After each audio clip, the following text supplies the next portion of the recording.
In this specific tutorial, I will show you how you can activate Orange Travel eSIM. So make sure to visit their website or their application, and then you just need to make sure to purchase your specific eSIM after selecting your specific plan.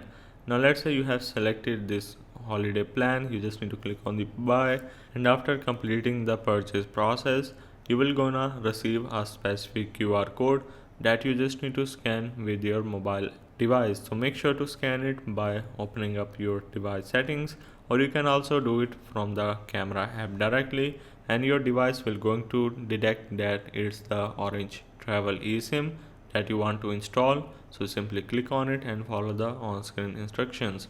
Otherwise, you can simply head over to your settings, and then you just need to click on the search icon on the top and search for eSIM. After searching for it, you just need to make sure to click on it and then tap on add eSIM.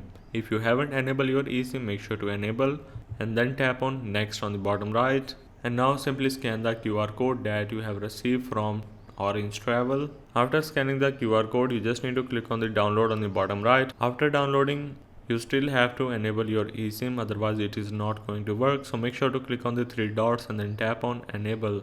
On some other devices you might have toggle option, so make sure to toggle it on. Now this was the complete tutorial on how you can activate Orange eSIM.